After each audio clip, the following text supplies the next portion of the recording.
is Philippine voter. There was a ballot that was rejected first. Live mula sa GMA Network Center, ito ang 24 Oras. Magandang gabi po, Luzon, Visayas at Mindanao. Nasagip mula sa pang-hostage ang isang batang 2 taong gulang sa Quezon City. Nagtamo siya ng gasgas sa dibdib habang sugatan ang kanyang nanay at tatay na sinuntok at tinaga umano ng suspect. Nahuli rin matapos kuyugin ng taong bayan ng hostage taker na napag-alamang kababata pala ng tatay ng kanyang biniktima. Babala. Sensitibo po ang balitang ito na tinutukan ni James Agustin. Huwag kayo lalapit! Tamang hinala siya! Huwag kayo lalapit! Parang niyo po! Armado ng patalim sa kanang kamay ang isang lalaki habang kargang isang 2 taong gulang na batang babae sa Roque 2 sa Barangay Pasong Tamo, Quezon City, pasado alas 10 kagabi. Hinostage ng lalaki ang batang babae na inagaw niya sa bahay ng magulang nito. Pakandali mo na yung jeep! Pakandali mo yung jeep! Ang sumunod na tagpo, nakasakay na sa jeep ang lalaki kasama ang bata. Sumampa rin sa jeep ang asawa ng sospek, ang nanay ng bata at lolo niya na nagmaneho ng jeep. Sa CCTV makikitang nakasunod ang jeep sa isang ambulansya ng barangay matapos daw hilingin ito ng lalaki. Sa anggulong ito ng CCTV, binabagtas na ng jeep at ambulansya ang Visayas Avenue patungong Elliptical Road. Kasunod na rin nila noon ang mga operatiba ng Holy Spirit Police Station na rumisponde sa insidente. Nang makarating sa Elliptical Road, huminto ang jeep. Tila aligagana ang sospek habang nakatutok ang hawak niyang patalim sa bata. Pinipigilan siya ng nanay ng bata pero ilang beses niya itong siniko. Ilang minuto pa ang lumipas hanggang sa na-corner ang sospek nang bumaba ito sa kanto ng Elliptical Road at Quezon Avenue. Dito na nailigtas mula sa kanya ang bata. Ang sospek na kinuyog ng taong bayan, agad inaresto ng mga pulis. Dinala sa ambulansya ang batang babae na nagtamo ng gasgas sa dibdib. Ang kanyang nanay iniinda naman ng panga at dibdib dahil ilang beses daw siyang sinuntok ng sospek. Habang ang tatay na tinaga sa kanang braso, ginamot ng mga rescuer. Kwento ng nanay ng bata, nagulat na lang sila nang pumasok sa bahay ang nagwawalang sospek kasama ang asawa nito. Ginawa po na pumasok po kami sa kwarto. Pagpasok po dun sa kwarto, pinapatay niya po lahat ng ilaw. Kasi nga po nang hahawi-hawi po siya ng itak. Tapos kinuha niya po itong anak ko na babae. Tapos nung pagtaga niya po, sinalag nung asawa ko. Kaya nakuha niya to. Tapos yung isang anak po namin, itinulak ko po palabas dun sa kwarto namin. Ano po yung hiling niya? Na ihatid daw nga po sila sa Los Baños, Laguna. Kasi gusto daw niya magbagong buhay, ganun. Ayon sa mga taga-barangay, sinubukan pang lumipat ng ibang sasakyan ng sospek. Sumakay po siya ng isang van, tapos pumara po, tumalon. Kaya po namin siya nahuli po ay meron po isang angkas ng single motor na sumakay siya, na pinagsusuntok po niya, natakot po yung isang angkas, tumumba po yung motor. Sugatan ng 41 taong gulang na sospek na napag-alamang kababata ng tatay ng bata. Kahit nasa police mobile na, ayaw pa rin paawat ng sospek at binasag pa ang salamin ng sasakyan.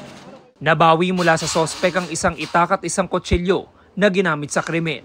Nasa kustudiyan na ng Holy Spirit Police Station ang sospek na wala pang pahayag. Ilan sa mga reklamong kanyang kakaharapin, ang 3 counts ng attempted murder, grave threat, malicious mischief at alarming scandal. Para sa GMA Integrated News, James Agustin, nakatutok, 24 Oras.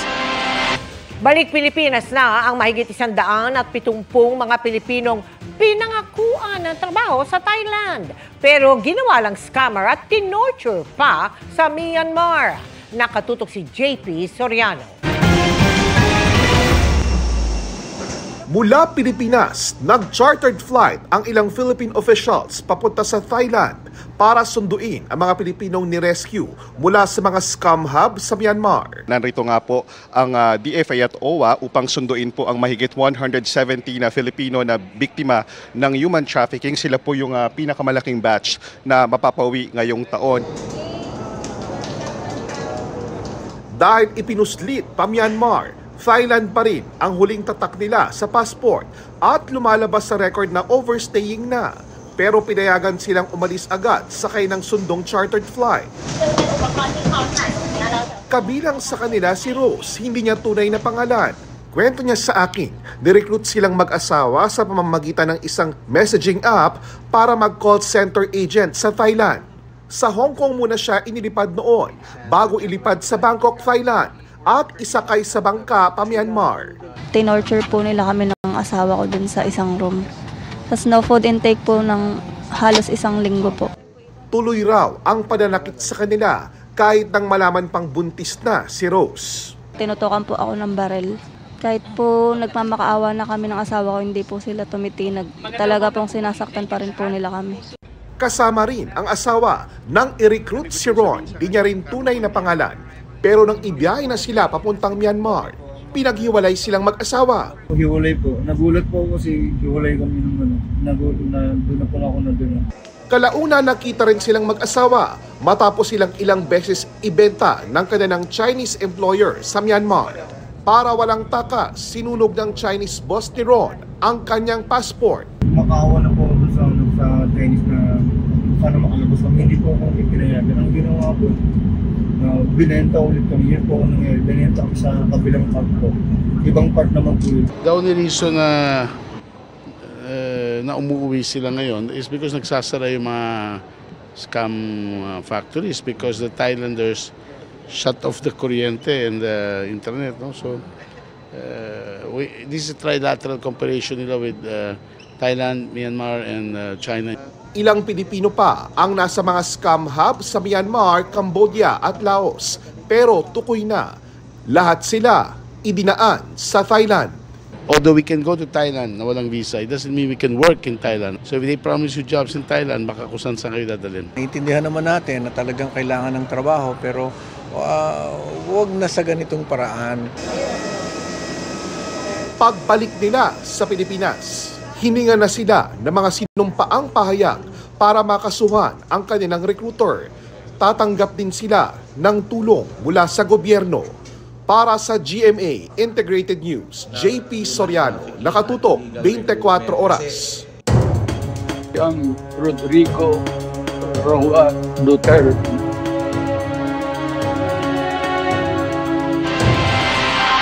Eksklusibong nakausap ng GMA Integrated News ang tagapagsalita ng International Criminal Court o ICC. Tinalakay niya ang konsepto ng interim release o pansamantalang paglaya na hiling ng kampo ni dating Pangulong Rodrigo Duterte. Nakatutok si Maris Umali live mula sa The Hague, the Netherlands. Maris. Vicky, karapatan ng isang inaakusahan dito sa International Criminal Court ang makapaghain nga ng interim release o pansamantalang kalayaan. Pero may mga kondisyon na dapat matupad bago maipagkaloob ito at depende rin sa mga ebidensya at sa hukom kung maibibigay ito. Ang prioridad ngayon ng kampo ni dating Pangulong Rodrigo Duterte ang makakuha ng interim release o pansamantalang kalayaan mula sa International Criminal Court. Sa exclusive interview ng GMA Integrated News, sinabi ni ICC spokesperson Dr. Fadi El Abdallah na ang mekanismo ng interim release ay bilang pagrespeto sa prinsipyo ng presumption of innocence. Pero kapag ang isang suspect ay inaresto, may mga kailangang ipakita ang depensa. And that presumption of innocence means that the principle should be the freedom of the suspects and not their detention. When the judges issue an arrest warrant, that means that they believe that the arrest of this specific individual is necessary, either because he or she are still committing crimes, or because he or she would not appear before the court and cooperate with it if the court issued a summons to appear and not an arrest warrant, or because they believe that maybe without arresting this individual, they may be creating obstacles or threats to the proceedings, to the investigation, or to the witnesses. So they have to justify that. Sa proseso ng ICC, kapag pahaharapin ang isang suspect, pwedeng mag-issue ng summons o ng warrant of arrest. Pag summons ang pinalabas, naniniwala ang mga judges na kusang haharap sa kanila ang suspect. Kapag warrant of arrest ang in-issue, may pag-aalinlangan ng korte. An interim release can be requested if there is a possibility to put in place measures and conditions to ensure that if a person is released, none of that would happen, and that this person will be brought again before the court if the judges order so. And that means that there is a different set of conditions that needs to be checked. Ang mga kondisyong ito ang titignan daw ng korte kung masusunod. Sa nakaraang mga kaso, nilimitahan ang galaw ng nasasakdal, pinagbawalang makialam sa investigasyon, bawal kumausap ng mga testigo at hindi siya maaaring gumawa ng public statements.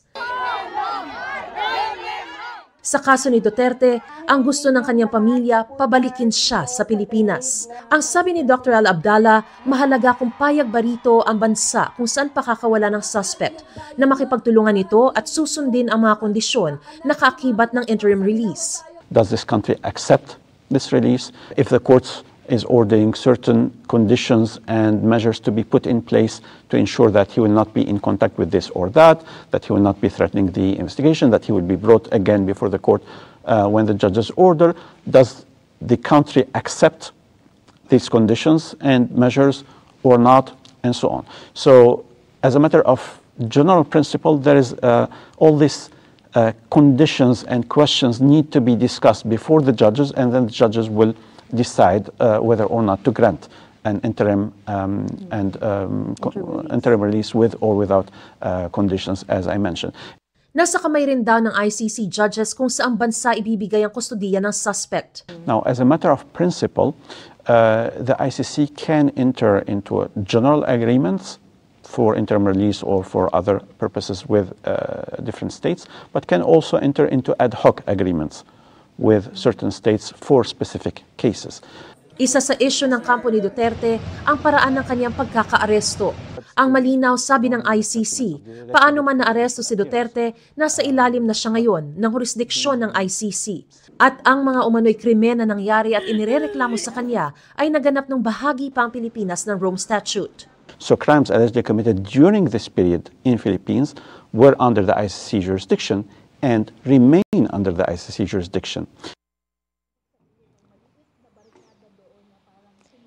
Vicky, samantala may mga pagkakataon daw noon na may nabigyan ng interim release pero hindi raw nangangahulugan na otomatikong maaakwit na ito kalaunan. Depende pa rin daw kasi sa mga ebidensyang ipipresenta sa korte. Nilinaw din ni Dr. Abdallah na hindi makakaapekto sa mga desisyon ng hukom yung mga hakbang na gagawin ng mga taga-suporta ni dating Pangulong Rodrigo Duterte. Makakapag-desisyon lang daw kasi ang mga hukom depende sa mga ipipresenta sa korte. At yan ang pinakasariwang balita mula pa rin dito sa The Hague, Netherlands. Balik sa iyo, Vicky.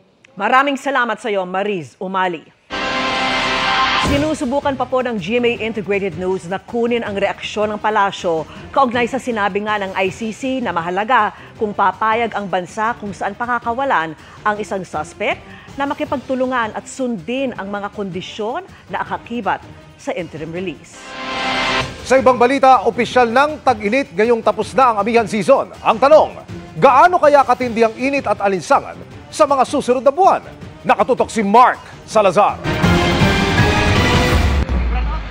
Sa matinding init, isinisi ang pagkasunog ng 14 na metro ng kuryente sa Makato, Aklan. Bagamat wala namang nasaktan dyan at mabilis ding naapula. Ilang araw na ngang umaabot sa danger level ang heat index o damang init sa ilang lugar sa bansa. Sa Pangasinan nga, isang syudad at 15 bayan ang nagsuspinde ng face-to-face classes ngayong araw dahil sa sobrang init. Sabi ng Pag-asa, ang init na nararamdaman sa maraming lugar ay ihip mula sa Pasipiko. Wala na kasi ang hanging amihan para ibsan ito. Nahudyat na rin ang opisyal na pagpasok ng tag-init. Sa ngayon, tuluyan nang nawawala o humihina yung ating northeast monsoon or amihan. So, nakatutok na po yung tinatawag na reeds of high pressure area. Possible po yung magkakaroon tayo ng mga matataas na temperatura at magiging maalinsangan na ang ating mararamdaman. Mainit na pero asahang sa huling bahagi ng Abril hanggang unang kalahati ng Mayo ay mararamdaman pa ang nakasusulasok na 48 to 50 degrees Celsius na damang init. Hindi ito parang init ng oven o pakiramdam ng kinukumbulsyon.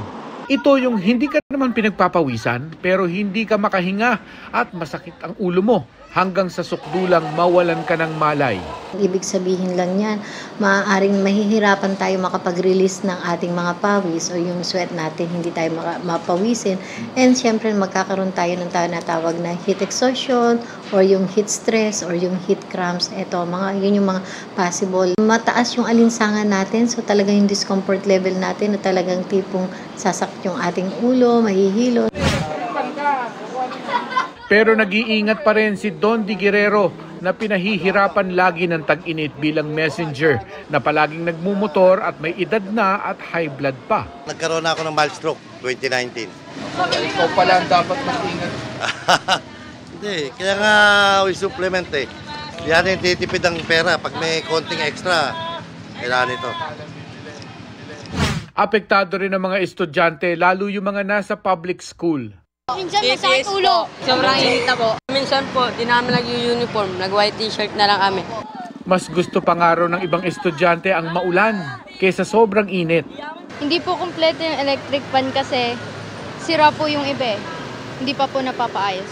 Sa room po, mainit po. Tsaka po sa pagpasok, mainit din po. Lalo po kapag uwian na po, pag naglalakad po kami pasakay ng jeep, sobrang init. Ang good news, hindi inaasahan ng Pag-asa na aabot ito sa tindi ng init nung nakaraang taon kung kailan may El Nino. Para sa GMA Integrated News, Mark Salazar, nakatutok 24 oras. Hinarang na mga barko ng China ang mga barko ng Pilipinas na namahagi ng ayuda malapit sa Panatag Shoal. Nag-deploy rin ng China ng mga inflatable boat para malapitang itaboy ang mga mangingisdang Pinoy. Nakatutok si June Veneracion. Habang naglalayag sa direksyon ng Panatag Shoal ang mga barko ng Bureau of Fisheries and Aquatic Resources o BFAR, Lunes ng umaga. Biglang nagpakita ang isang barkong pandigma ng China. May isa pa silang warship na wala sa video. At di nagtagal, isa-isa nang naglabasan ang 7 namang barko ng China Coast Guard. Philippines 3009. This is China Coast Guard 5303. Airtail cross and leave immediately. We will take strong action on you in accordance with the law. China Coast Guard 5303. This is PRP Dato Balinsosa, MMOV 3009. You must stay clear of our route. Over. Ang 4 na barko ng BFAR at 2 mula sa Philippine Coast Guard, tinapatan ng mas marami at naglalakihang barko ng China. Roger, monitor. Over. Nagkaharangan sa layong 28 nautical miles patungong Panatag Shoal. Sakto maski papano, dahil dito sila makikipagkita sa mga Pilipinong mangingisda na bibigyan nila ng ayuda. Kahit takot, walang magawa. Siyempre, dito tayo nabubuhay sa pamilya natin. Habang namimigay ng krudo at iba pang ayuda, binasag ang katahimikan ng malakas na tunog ng sirena mula sa CCG vessel 5303. Bukod sa naglalakihang barko ng Coast Guard ng China, ay nag-deploy na rin sila ng mga inflatable boat para makalapit ng husto sa mga mangingisdang Pilipino at maitaboy sila palayo ng Panatag Shoal. Lalo pang tumaas ang tensyon nang isa-isa ng lapitan ng mga inflatable boat ang mga mangingisdang Pinoy. Itinaboy ang mga mangingisdang Pinoy kahit pa nasa 120 nautical miles lang ang Panatag Shoal mula sa mainland Luzon, pasok sa 200 nautical mile exclusive economic zone ng Pilipinas. Habang ang China, mahigit 400 nautical miles ang layo. Ganito ang plugin lang, sir, ang bubuli. Masakit talaga, sir. Eh sa atin to, bakit nagkaganito? Reklamo ng mga mangingisdang Pinoy. Matagal na silang ginigipit at hindi pinapalapit ng China Coast Guard sa Panatag Shoal na kilalang mayaman na pangisdaan. Masakit sa amin dahil siyempre bawal na kami mangisda dito eh. Lugar namin to eh, lugar natin to. Dapat tayo nagpapaalis sa kanila. Pagkatapos ng resupply mission, sinubukan pa ng BFAR na makapagsagawa ng maritime patrol para makalapit sa Panatag Shoal. Kaya kahit patakip silim hanggang dumilim, tuloy-tuloy pa rin ang pagbuntot at pagbantay ng China Coast Guard sa mga barko ng BFAR. Mag-aalas 7 na ng umaga, March 25, at ito wala pa ring tigil itong China Coast Guard Vessel 5303 sa pagdikit dito sa BRP Dato Balinsusa na aming sinasakyan. Sa kabila ng harassment na naman ng China, ang mga mangingisdang Pilipino ay naprotektahan because of the deployment of the Philippine Coast Guard and BFAR vessels. Nakatanggap sila ng fuel subsidy. So I think this is a successful mission. Dahil hindi nakalusot sa pagbabantay ng China, Hindi na nagpumilit ang BFAR na makadikit sa Panatag Shoal. Pero babalik at babalik pa rin daw sila para ipakitang hindi sinusuko ng Pilipinas ang Panatag Shoal sa China. Mula West Philippine Sea, June Veneracion, Nakatutok, 24 Oras. Tinanggihan ng liderato ng Senado ang hiling ng House Impeachment Prosecutors. Napadalhan si Vice President Sara Duterte ng summons para pasagutin siya sa Articles of Impeachment laban sa kanya. Nakatutok si Tina Panganiban Perez. Tinanggap na ng Office of the Vice President ang kopya ng mosyon ng House Impeachment Prosecutors sa Senado na humihiling na padala ng bise ng summons. Pero tinanggihan na ni Senate President Chis Escudero ang hiling na yan na layong pasagutin ng bise sa Articles of Impeachment laban sa kanya. Ani Escudero, maaari lang itong gawin kapag nakasesyon ng Senado na sa Hunyo pa mangyayari. I will not do anything that is illegal unless a special session is called, which I doubt. Kapag may session ang Senado, doon lamang pwedeng magpresenta sila ng Articles of Impeachment. I-convene ang impeachment court. Taliwas ito sa matagal nang iginigiit ng ilang impeachment prosecutors. Session is needed during legislative function of the Senate, but session is not needed when it comes to impeachment function of the Senate. Katwiran ni Escudero, hindi labis ang tagal ng paghihintay ng pagdinig, sabay sabing ganito rin sa iba tulad sa ICC. Wala namang recess ang ICC, pero in-schedule nila yung pagdinig ng September. Sabi ko, yung trial magsisimula ng July, pero yung preliminaries, mga pre-trial procedures, gagawin yan sa Hunyo. May recess pa kami nung lagay na yun. So kung susuriin mo, reasonable yung panahong yun. Habang hinihintayan, tuloy ang paghahanda ng mga impeachment prosecutor. Bagamat todo na ang paghahanda ng House Impeachment Prosecutors, may mga bagay pa rin silang kailangang pagdesisyonan, gaya ng sino ang maglalahad ng argumento sa kada article of impeachment at kung daragdagan pa ba nila ang witnesses na humarap na sa mga pagdinig ng Kamara. May mga private prosecutor na ring tumutulong sa House Prosecution Panel pero hindi pa sila formal na pinapangalanan. Para sa GMA Integrated News, Tina Panganiban Perez, Nakatutok, 24 Oras. Chika Minute na po mga kapuso at ang makakasama natin ngayong midweek chikahan, si Kapuso Morning Sunshine at ang gumaganap na LC sa Lolong, si Shaira Diaz. Shaira! Thank you, Miss Vicky, and good evening mga kapuso! Pampamilya ang bagong offering ng GMA Afternoon Prime na pagbibidahan for the first time ng buong Legaspi family. While looking forward na maipakita ang talent nila as a family, nag-open up din si Mavi tungkol sa nomination ng kanyang girlfriend na si Ashley Ortega sa nalalapit na eviction night ng PBB Celebrity Collab Edition. Pakichika kay Aubrey Carampel. Napanood na natin sila as fun host sa Kapuso Talk Show na Sarap Diba? But this time, mapapanood soon ang buong Legaspi family sa isa na namang drama series sa Afternoon Prime na Hating Kapatid. First time namin na iiyak as a family. Yung talang sabi ko nga opposite kasi in real life, alam mo yung magaang lang, tawanan lang, kulitan. Ito, yung talagang, yung puro mga iyakan, confrontations, which is, it's going to be challenging for all of us. Ito. Minsan lang naka-eksena ni Carmina ang kanyang kambal sa abot kamay na pangarap. Habang first time naman ito para kay Zoren. Wala na raw awkwardness sa pagitan nila sa set dahil open sila sa mga anak. Napagbulay-bulayan ko na yan, parang hindi naman. Dahil napag-isip-isipan ko na hindi kasi, you know, as they age, yung naging teenager sila, naging open kami sa isa't isa. Sina Mavi at Cassie naman magkahalong kaba at excitement daw ang nararamdaman. I'm very excited and I'm curious din kung paano kaya ang working dynamics namin. May kaba ako, more in excitement kasi I believe in our work, kumbaga our craft bilang as a family and also the craft ng bawat isa. So I'm very excited to show the netizens, the viewers, what we're capable of. Mixed emotions din si Mavi sa nalalapit na eviction night ng Pinoy Big Brother Celebrity Collab Edition, lalo at nominated ang kanyang girlfriend na si Ashley Ortega. Siyempre, besides Ashley and Michael, I'm very close to each and every one of them. I wish I could save all of them, pero again, in the end of the day, this is the thrill of Pinoy Big Brother, you know, to win the hearts of the netizens and siyempre also to win the hearts of the housemates. Aubrey Carampel, updated sa Showbiz Happening.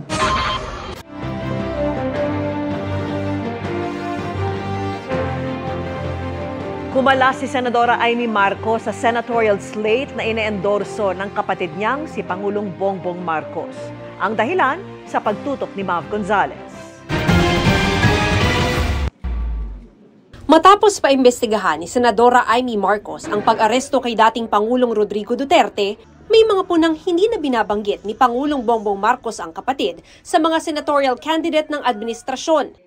Ngayon, opisyal nag-withdraw si Senador Marcos sa admin slate na alyansa para sa bagong Pilipinas. Sabi ng senadora, may mga hakbang na ginawa ang administrasyon na salungat sa mga paninindigan at prinsipyo niya. Kaya hindi na niya magagawang mangampanya kasama ang iba pang kasapi ng alyansa. Mananatili aniya siyang independent. Sabi ng senadora, sa mga susunod na araw niya babanggitin ang mga hakbang ng administrasyon na salungat sa kanyang prinsipyo. Sabi naman ni Alyansa Campaign Manager Navotas Representative Toby Chanco, iginagalang namin at nirerespeto ang desisyon ni Senadora Amy Marcos and we wish her luck in her campaign. Para sa GMA Integrated News, Mav Gonzalez, nakatutok, 24 oras. Pinabulaanan ng PNP ang alegasyon ni Senador Bato de la Rosa na inalis kamakailan ng kanyang security escort sa Davao. Inalis na po yan noon pa pong January 13. Pursuan nga po dito sa COMELEC resolution bilang pagsunod doon sa protocol pagdating po sa availment po ng security detail. So hindi po totoo yung kumakalat na balita na ngayon lamang po yan inalis. Ayon sa PNP, walang aprobadong Certificate of Authority o exemption sa COMELEC ang dalawang security personnel ni De La Rosa sa Davao. Kaya ito binawi. 4 lang daw ang nabigyan ng exemption na tatagal hanggang June 11, 2025. Kung susundin nga raw ang nakasaad sa COMELEC Resolution 11067, 2 protective security personnel lamang ang maximum na security detail na dapat ibigay ng PNP ngayong election period. Pero nakadepende raw yan sa magiging assessment ng COMELEC kung madaragdagan. Sabi naman ni Senate President Cheese Escudero, handa ang Office of the Sergeant at Arms ng Senado na magbigay ng karagdagang proteksyon kay De La Rosa sakaling kailanganin niya ito. Naabo ang hindi bababa sa 10 bahay sa Maynila dahil sa sunog. May sumiklab din sa Caloocan kung saan kinailangan pang ilikas ang mga estudyante sa isang paaralan. Nakatutok si Chino Gaston. Kasagsagan ng klase pasado alas 8 ng umaga nang biglang nabulabog ang mga estudyante ng Bagong Silang High School sa North Caloocan. Sumiklab kasi ang sunog sa mga bahay sa tabi ng eskwelahan kaya dali-daling pinalikas ang mga estudyante. Kuha ang video ng estudyanteng si Maria, di niya tunay na pangalan, nakabilang sa 50 pamilya na nasunugan ng bahay. Agad rumisponde ang mga bombero habang tulong-tulong naman ang mga residente para apulahin ang apoy.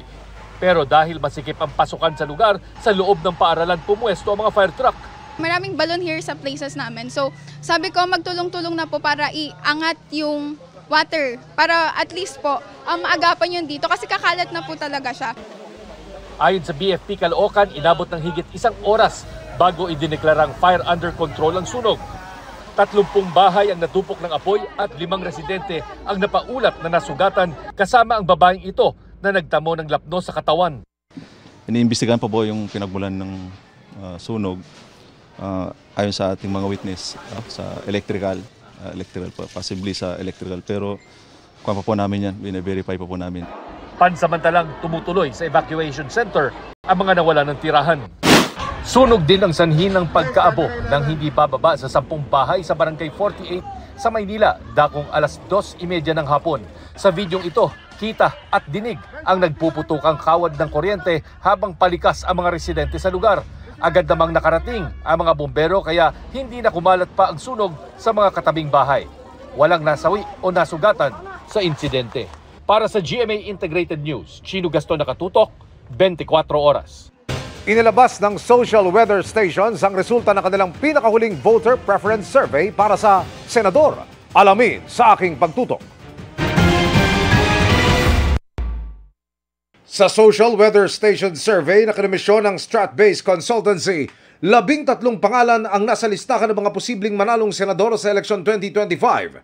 Ito ay sina Senator Bongo, Representative Erwin Tulfo, broadcaster na si Ben Tulfo, dating Senate President Tito Soto, incumbent Senators Lito Lapid, Ramon Bong Revilla at Pia Cayetano, dating Senador Ping Lacson, Senator Bato de la Rosa, TV host na si Willie Revillame, Makati Mayor Abby Binay, dating Senador Manny Pacquiao at Congresswoman Camille Villar. Sa pamamagitan ng face-to-face interviews, tinanong ang 1,800 registered voters sa buong bansa kung sino ang iboboto nila sa pagkasenador kung gagawin na ang eleksyon noong panahon ng survey. Isinagawa ang survey noong March 15 hanggang 2025.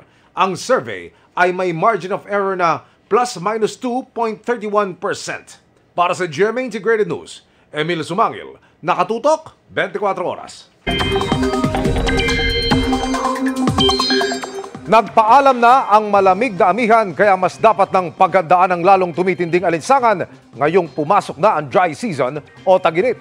Sa forecast na Pag-asa para bukas, posibleng pumalo ulit sa 47 degrees Celsius. Ang heat index sa Dagupan, Pangasinan, ramdam din ang alinsangan sa ilang bahagi ng Cagayan, Bicol Region at Agusan del Norte na aabot sa 42 hanggang 43 degrees Celsius. Nasa danger level yan kaya mag-ingat sa panganib nito sa kalusugan gaya ng heat stroke.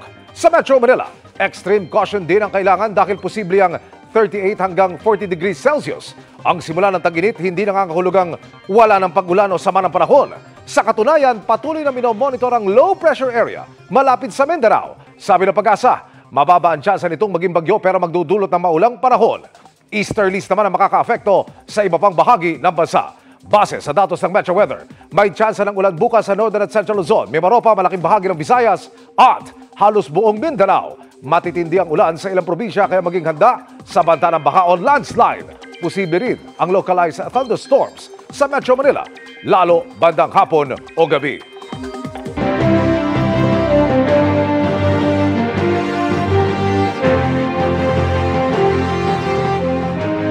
Apat na 17 araw bago ang eleksyon 2025, tuloy sa paglatag ng kani-kanilang plataforma sa iba't ibang bahagi ng bansa ang mga senatorial candidate.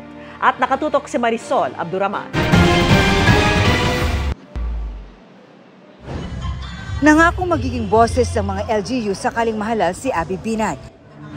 Pagpapalawin ng termino ng barangay leaders ang isinusulong ni Senador Bong Revilla.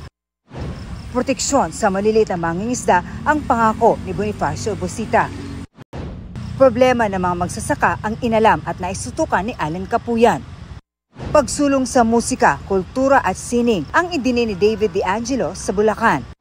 Si Angelo de Alban bumisita sa mga palengke sa Iligan City. Pagkamit ng abot-kayang pabahay ang tinalakay ni Leody de Guzman sa Baras, Rizal. Si Senador Bongo nananawagang ilapit ang serbisyong medikal sa mga komunidad. Si Ping Lacson nangakong tutulong na mapaunlad ang turismo sa Romblon. Pagpapalakas ng oversight function ng Kongreso ang naistutukan ni Rodante Marcoleta. Pagpapataas sa kita ng mga magsasaka at mangingisda ang idinidiin ni Kiko Pangilinan. Pagpaparami ng trabaho sa kanayunan ang ipinananawagan ni Ariel Quirubin sa isang forum. Gender equality ang isinusulong ni Congresswoman Camille Villar sa Leyte. At dagdag pondo at scholarship para sa nursing students ang itinulak ni Bam Aquino. Patuloy naming sinusundan ang kampanya ng mga tumatakbong senador sa eleksyon 2025. Para sa GMA Integrated News, Marisol Abduraman. Nakatuto, 24 oras. Ire-rekomendang isailalim sa COMELEC control ang Datu Odin Sinswat sa Maguindanao del Norte. Kasunod yan ng pananambang sa isang COMELEC election officer at kanyang asawa. Nakatutok si Sandra Aguinaldo. Matapos pagbabarilin ang mga sakay, tuluyang bumangga sa isang puno ang SUV na ito sa Datu Odin Sinswat, Maguindanao del Norte. Naisugod pa sa ospital si Attorney Maceda Abo, election officer ng COMELEC, pero pumanaw din. Dead on arrival naman ang kanyang mister na si Jojo Abo na siyang nagmamaneho ng SUV. Ayon sa COMELEC, iniimbestigahan na ng pulisya ang motibo sa krimen. Iniimbestigahan na rin ng COMELEC kung may banta sa buhay ni Abu. Inaalam ko na ngayon na mukhang meron siyang request sa ating election officer na magkaroon ng security details kahit dalawa. Nitong March 18 lang nang dumalo pa ang pinaslang na election officer sa pirmahan ng Peace Covenant ng mga kandidato sa Maguindanao. Irerekomenda ni COMELEC Chairman George Erwin Garcia sa Comelecan Bank na isailalim sa COMELEC control ang Dato Odin Sinsuat. Kung matutuloy, COMELEC ang mangangasiwa sa lugar pati na sa operasyon ng local government.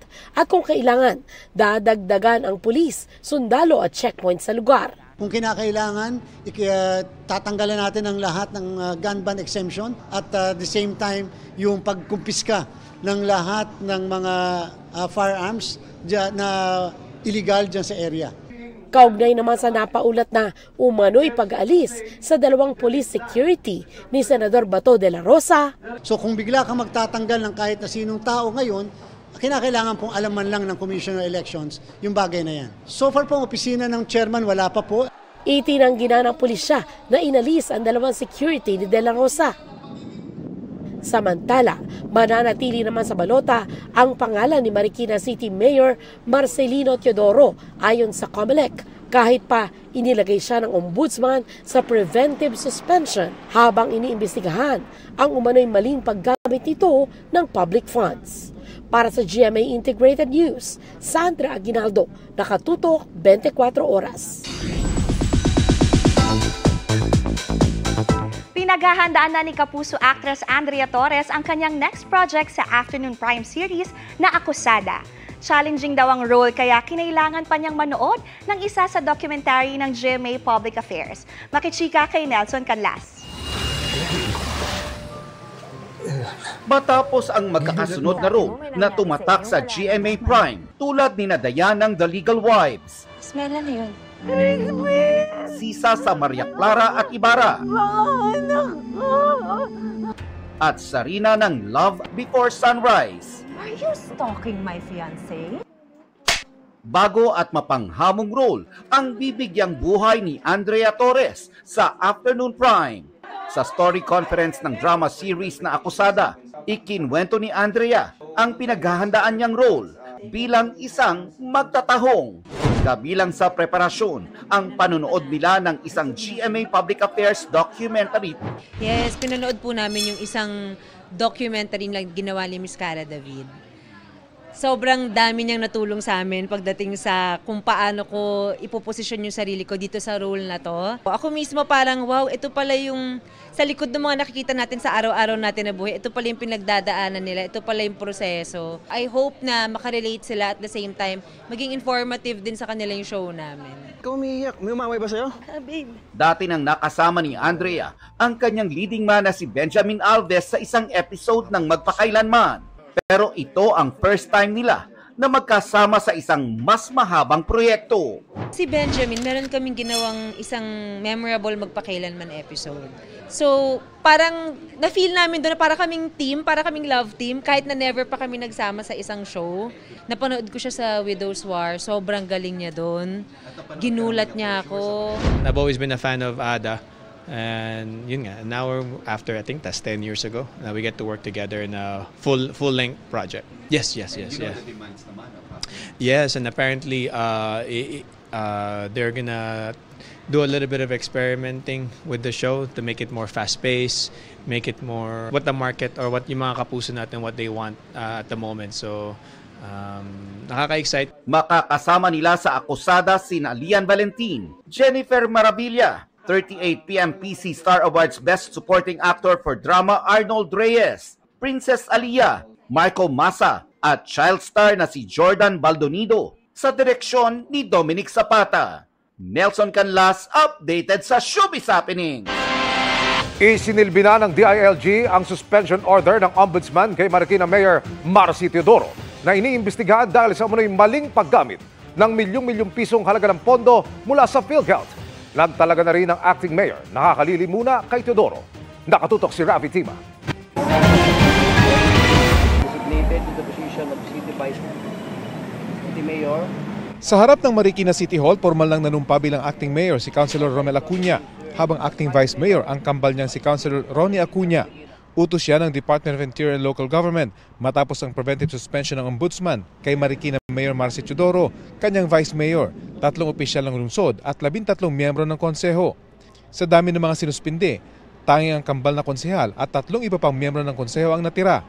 Kaninang hapon lang nila natanggap ang utos ng DILG. Call of duty, kahit sabihin namin hindi kami prepare, pero matagal na rin kami naglilingkod sa Marikina, alam namin yung mga needs. Hingi rin kami ng advice sa katulong din sa aming mga kasama, mga matatagal na rin siguro na. Kasi ulitin namin, hindi namin na-expect at talagang biglaan talaga itong nangyari. Kami naman, sumusunod lang din sa order ng DILG na hindi pwedeng walang maupo bilang mayor, bilang vice mayor. So kami yung magkapatid, sumunod lang naman kami sa utos ng DILG. Nagdaos naman ng prayer vigil ang mga taga-suporta ni Mayor Teodoro sa likuran ng City Hall. Ang suspensyon kina Mayor Teodoro ay habang iniimbestigahan ang umunay misallocation sa 130 million pesos na pondo mula sa PhilHealth. Sa halip daw kasing gamitin sa programang pangkalusugan, ginamit ang pondo sa ibang bagay tulad ng maintenance ng infrastruktura at mga IT equipment. Ang kaso isinampa ng isang pribadong individual. Sa isang pahayag, sinabi ni Mayor Teodoro na politika ang dahilan ng suspensyon. Giit naman ng acting mayor, 2 sa kanilang kapartido sa konseho, kasama rin sa mga nasuspinde. Mas matagal na po itong kaso. Ang nangyari lang po talaga, siguro, ang timing, hindi rin namin hawak kung ba't ngayon lumabas yung order. Bukas naman daw ang bagong pamunuan ng Marikina na makipag-usap sa nasuspinding alkalde. Sa nalalabing 6 na buwan ng sinalo nilang termino, magsasagawaan niya sila ng review sa mga programa ng lungsod para tiyaking maayos at naaayon ito sa batas. Para sa GMA Integrated News, Rafi Tima nakatutok, 24 oras. Nasa The Hague, Netherlands, ang common law partner ni dating Pangulong Rodrigo Duterte na si Hanilet Avancenia. Kasama ni Hanilet ang anak nilang si Kitty Duterte. Unang sinabi ni Vice President Sara Duterte na nakatakdang bumisita ang mag-ina ng dating Pangulo sa kanya sa detention center para sa kanyang kaarawan sa March 28.